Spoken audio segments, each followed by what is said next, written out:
آج ہم جس موضوع پر گہرائی میں جا رہے ہیں وہ م، بظاہر تو ایک شخص کی کہانی ہے، لیکن اس میں شناخت، میڈیا، سیاست اور عقیدے جیسی بہت بڑی بحث چھپی ہوئی ہیں۔ جی۔ یہ کہانی ہے لارن بوتھ کی، ایک مشہور برطانوی صحافی، اداکارہ اور ایک ایسی شخصیت جو ہمیشہ خبروں میں رہیں۔ اور پھر اچانک انہوں نے اسلام قبول کر لیا۔ بالکل۔ ہمارے پاس ان کا ایک بہت تفصیلی انٹرویو ہے، اور آج ہم اسی کی بنیاد پر یہ سمجھنے کی کوشش کریں گے کہ آخر اس تبدیلی کے پیچھے کیا محرکات تھے۔ آپ نے صحیح کہا کہ یہ صرف ایک فرد کی کہانی نہیں ہے۔ لارن بوتھ کی کہانی اس لیے بھی اہم ہے کہ یہ ہمیں سوچنے پر مجبور کرتی ہے کہ ہمارے عقائد بنتے کیسے ہیں۔ کیا وہ صرف کتابوں سے بنتے ہیں یا پھر زندگی کے براہ راست ذاتی تجربات سے؟ ان کے انٹرویو میں ہم دیکھیں گے کہ کس طرح ان کے پیشے نے یعنی صحافت نے انہیں ایک ایسے راستے پر ڈال دیا جس نے ان کی ذاتی زندگی کو ہمیشہ کے لیے بدل دیا۔ تو یہ ایک سیاسی بیداری سے شروع ہو کر ایک روحانی منزل تک کا سفر ہے۔ بالکل۔ تو پھر آئیے وہیں سے شروع کرتے ہیں جہاں سے یہ کہانی شروع ہوئی۔ اسلام قبول کرنے سے پہلے لارن بوتھ کون تھی؟ ان کا پس منظر کافی رنگین ہے۔ جی، لندن میں پیدا ہوئیں، والدہ ماڈل، والد اداکار، تو شوبز کی دنیا تو انہیں وراثت میں ملی تھی۔ اچھا، تو اداکاری تو خون میں ہی تھی۔ بالکل، وہ خود بھی ہالی ووڈ جا کر اداکارہ بننا چاہتی تھیں اور 7 سال تک اداکاری کی بھی، اور یہ بات اہم ہے۔ کس لحاظ سے؟ دیکھیں، ایک اداکار کے طور پر آپ کو مختلف کرداروں میں ڈھلنے اور انسانی نفسیات کو سمجھنے کی تربیت ملتی ہے۔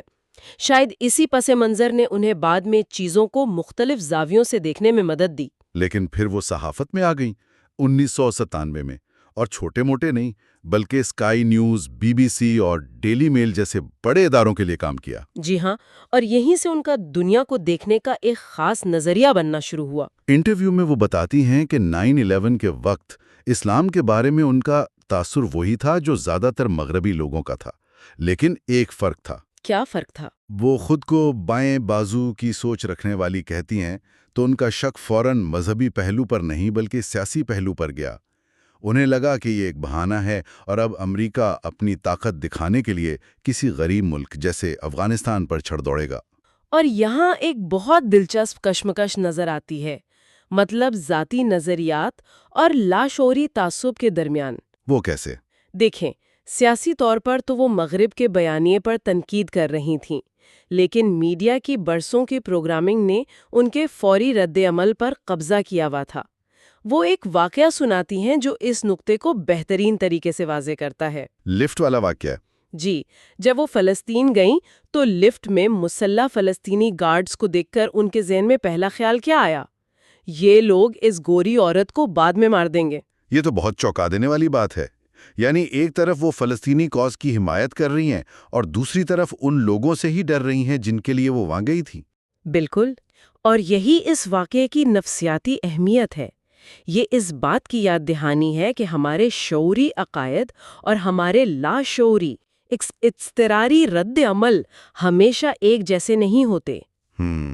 وہ خود کہتی ہیں کہ یہ ان کے لیے ایک جھنجھوڑ دینے والا لمحہ تھا کہ وہ ان لوگوں سے کیوں ڈر رہی ہیں جن سے وہ کبھی ملی تک نہیں۔ تو اس ایک لمحے نے انہیں یہ ماننے پر مجبور کر دیا کہ میڈیا کا بنایا ہوا خوف ان کے اندر بھی اتنا ہی گہرا ہے جتنا کسی عام مغربی شخص کے اندر ہو سکتا ہے۔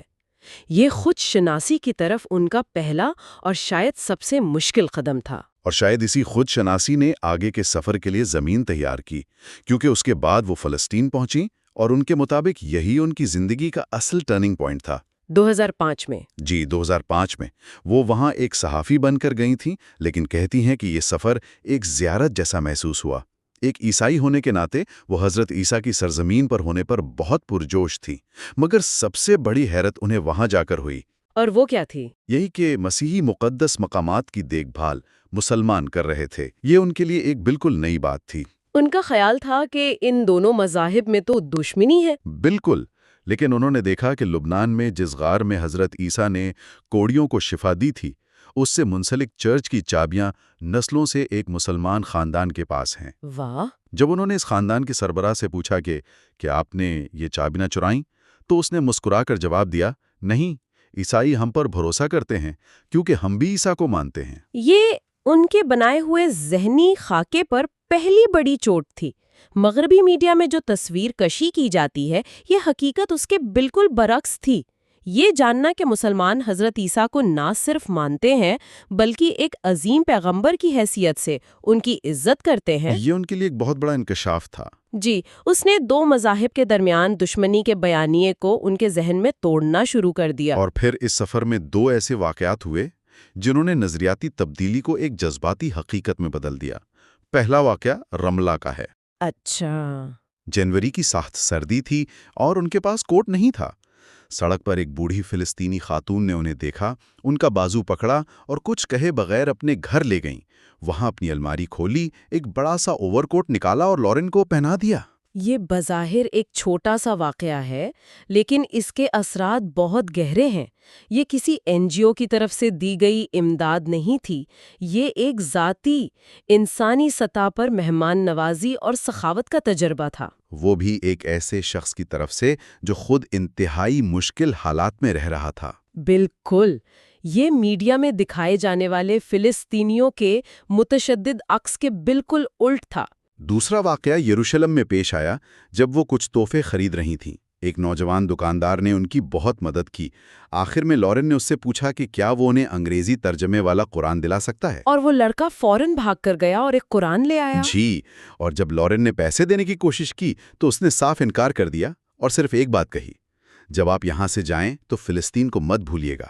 ان واقعات نے لورن کو اپنی زندگی کا موازنہ کرنے پر مجبور کر دیا۔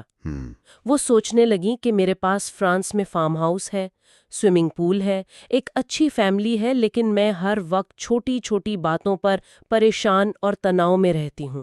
اور دوسری طرف یہ فلسطینی ہیں، جی، جن کے بچے مارے جا رہے ہیں، گھروں پر قبضہ ہو رہا ہے، لیکن ان کے چہروں پر ایک ناقابل یقین سکون اور وقار ہے۔ جب انہوں نے لوگوں سے اس کی وجہ پوچھی تو سب کا ایک ہی جواب تھا، یہ اس کتاب قرآن کی وجہ سے ہے۔ اللہ پر ہمارا ایمان ہے، وہ سب ٹھیک کر دے گا۔ اور پھر وہ لمحہ آیا جس نے ان کے مطابق سب کچھ بدل دیا۔ وہ غزہ میں رمضان کے مہینے میں تھیں، ایک پناہ گزین کیمپ میں۔ جی، ایک خاندان کے لیے کچھ کھانا لے کر گئیں۔ وہ خاندان شدید غربت میں تھا۔ انہوں نے اس خاندان کی ماں سے پوچھا کہ آپ روزہ کیوں رکھ رہی ہیں جبکہ آپ کے پاس کھانے کو کچھ ہے ہی نہیں؟ اور اس خاتون نے جو جواب دیا وہ لورن کے دل میں اتر گیا۔ اس نے کہا، میں رمضان میں غریبوں کو یاد کرنے کے لیے روزہ رکھتی ہوں۔ واہ! یہ ایک نفسیاتی تبدیلی کا عروج تھا۔ یہ ایک ایسا لمحہ ہے جہاں تمام نظریات اور بحثیں ختم ہو جاتی ہیں۔ صحیح۔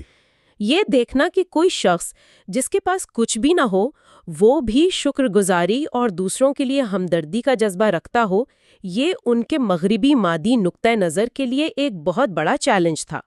یہ کتابوں میں پڑھا ہوا اسلام نہیں تھا، یہ عملی طور پر دیکھنے کا تجربہ تھا۔ جی، انتہائی مشکل حالات میں ایمان کو عملی طور پر دیکھنے کا تجربہ تھا۔ لورن کہتی ہیں کہ اسی لمحے میرے اندر سے آواز آئی، اگر یہ اسلام ہے تو مجھے مسلمان بننا ہے۔ تو اب قرآن ان کی زندگی میں آ چکا تھا جو انہیں یروشلم میں تحفے میں ملا تھا۔ لیکن یہ بہت عجیب بات ہے کہ جن لوگوں سے وہ ملے وہ اتنے مہربان تھے، لیکن کتاب کے ساتھ ان کا پہلا تجربہ بہت خوفناک رہا۔ اس تضاد کو آپ کیسے دیکھتی ہیں؟ یہ ایک بہت ہی اہم نقطہ ہے اور یہ مذہب کے دو مختلف پہلوؤں کو ظاہر کرتا ہے۔ ایک ہے مذہب جیسا لوگ جیتے ہیں اور دوسرا ہے مذہب جیسا کتاب میں لکھا ہے۔ اچھا، لوگ خوش آمدید کہنے والے، نرم اور مہربان تھی۔ انہوں نے اسلام کا ایک انسانی چہرہ دکھایا، لیکن جب لورن نے کتاب کھولی تو کتاب نے ان کے ساتھ کوئی رعایت نہیں برتی۔ وہ براہ راست چیلنج کرنے والی اور خود احتسابی پر مجبور کرنے والی تھی۔ وہ بتاتی ہیں کہ وہ اسے پڑھنے سے ڈر رہی تھیں۔ ایک دن ہمت کر کے اسے کھولا۔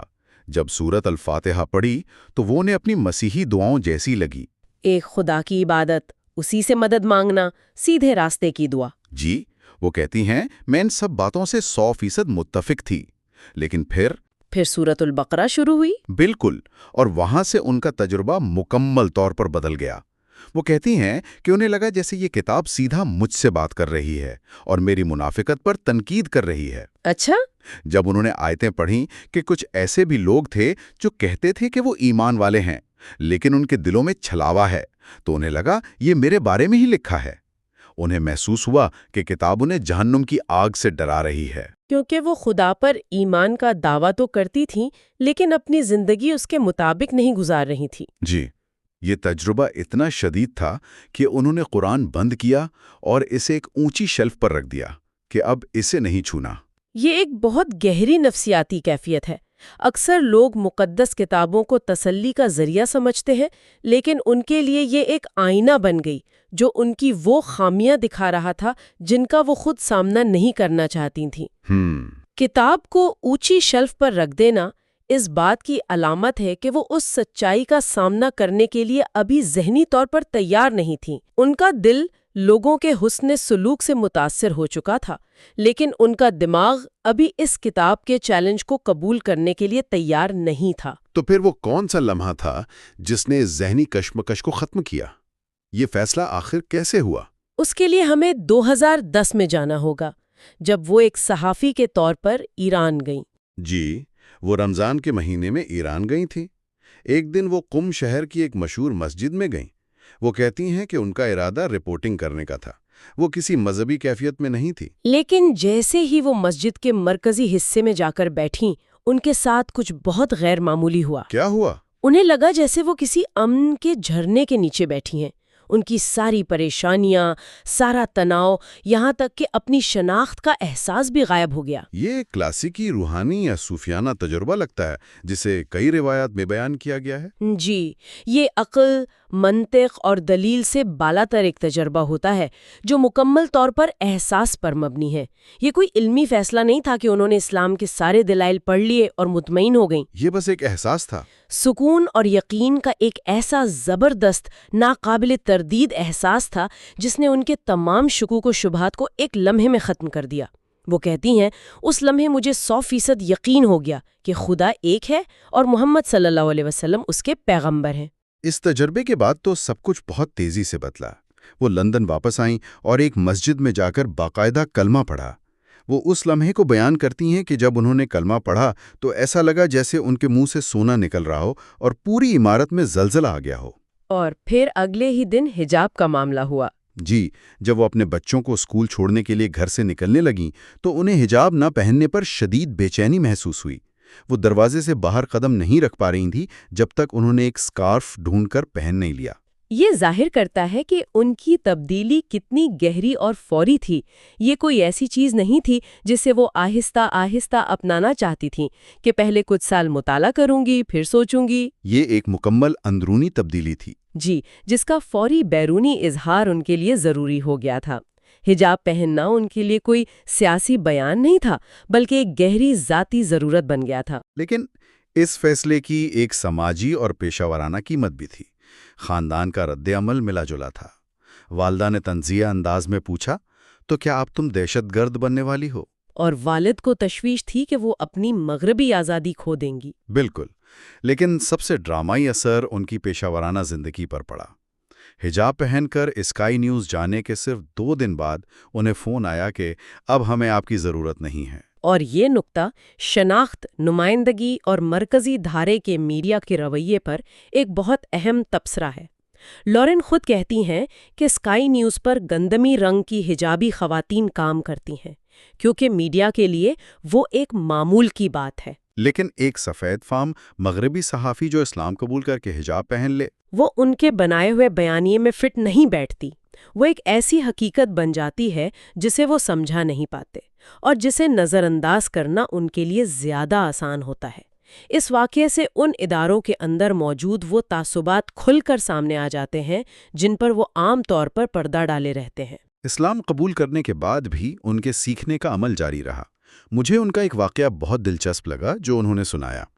ایک بار وہ ہوائی جہاز میں سفر کر رہی تھیں اور ان کے ساتھ ایک ایسا برطانوی شخص بیٹھا جو نشے میں تھا اور مسلمانوں کے خلاف باتیں کر رہا تھا۔ جی، شروع میں تو وہ بہت پریشان ہوئی، لیکن پھر انہوں نے اس سے بات کرنے کا فیصلہ کیا۔ اور اس گفتگو کا نتیجہ کیا نکلا؟ نتیجہ حیران کن تھا۔ 4 گھنٹے کی مسلسل بات چیت کے بعد وہ شخص اپنے رویے پر معافی مانگ رہا تھا اور اپنی زندگی کے دکھڑے سنا رہا تھا۔ اچھا۔ اور سفر کے اختتام پر لورن نے اسے انگریزی ترجمے والا قرآن تحفے میں دیا۔ یہ کہانی بہت کچھ سکھاتی ہے۔ یہ ظاہر کرتی ہے کہ ان کا پیغام اب نظریاتی بحثوں سے نکل کر زیادہ عملی اور انسانی ہو گیا ہے۔ وہ اپنی کہانی اور اپنے تجربے کو ایک پل کے طور پر استعمال کر رہی ہیں تاکہ اسلام کے بارے میں غلط فہمیوں کو دور کیا جا سکے۔ جی، اور لوگوں کو براہ راست انسانی سطح پر جوڑا جا سکے۔ وہ یہ سمجھ گئی ہیں کہ حقیقی تبدیلی بحث و مباحثے سے نہیں بلکہ ہمدردی اور ذاتی تعلق قائم کرنے سے آتی ہے۔ بالکل، اور شاید یہی مقصد ان کے موجودہ پروجیکٹس کا بھی ہے۔ انہوں نے in search of a holy land کے نام سے ایک کتاب لکھی ہے اور ایکسیڈنٹلی مسلم کے نام سے ایک ون وومن شو بھی تیار کیا ہے۔ ان سب کا مقصد اسلام کے اس پہلو کو دکھانا ہے جو دلوں پر اثر کرتا ہے اور معاشرے پر مثبت اثر ڈالتا ہے، نہ کہ وہ تصویر جو عام طور پر میڈیا میں پیش کی جاتی ہے۔ ایک طرح سے اب وہ ثقافتی ترجمہ کا کردار ادا کر رہی ہیں۔ وہ اپنے مغربی پس منظر اور اپنے نئے عقیدے دونوں جہانوں کی زبان سمجھتی ہیں اور ان دونوں کے درمیان ایک ایسا مکالمہ کروانے کی کوشش کر رہی ہیں جو نفرت اور خوف کی فضا میں بہت ضروری ہے۔ تو اگر ہم اس ساری گفتگو کا خلاصہ کریں تو لارن بوتھ کا سفر ایک سیاسی طور پر باشعور صحافی سے شروع ہوا، جس نے تنازعات والے علاقے میں لوگوں سے ذاتی ملاقاتوں، ایک چیلنج کرنے والی مقدس کتاب اور پھر ایک گہرے روحانی لمحے کے ذریعے ایمان پایا۔ جی، ان کی کہانی ذاتی تبدیلی کی بھی ہے اور ان سماجی رکاوٹوں کی بھی جو ایسی تبدیلی کے راستے میں آتی ہیں۔ اور یہ کہانی سب سے بڑھ کر یہ دکھاتی ہے کہ کس طرح براہ راست انسانی تجربہ میڈیا کے پھیلائے ہوئے گہرے سے گہرے تعصبات پر بھی قابو پا سکتا ہے۔ بالکل، ان کا سفر مذہبی دلائل یا مناظروں کے بارے میں نہیں تھا۔ ان کا سفر یہ دیکھنے کے بارے میں تھا کہ شدید مشکلات میں ایمان عملی طور پر کیسا نظر آتا ہے۔ یہ دیکھنا کہ عقیدہ لوگوں کو بدترین حالات میں بھی بہترین انسان کیسے بنا سکتا ہے۔ یہی ان کے لیے سب سے بڑا اور فیصلہ کن محرک ثابت ہوا۔ اس گفتگو کے اختتام پر سننے والوں کے لیے ایک سوال چھوڑتے ہیں۔ اس انٹرویو سے ظاہر ہوتا ہے کہ لارن بوتھ کا نقطہ نظر انتہائی مشکل حالات میں ایمان کو عملی شکل میں دیکھ کر بدلا۔ یہ سوال پیدا ہوتا ہے کہ کسی بھی عقیدے کے نظام کے بارے میں کسی کی سمجھ میڈیا اور نظریات سے کس حد تک تشکیل پاتی ہے۔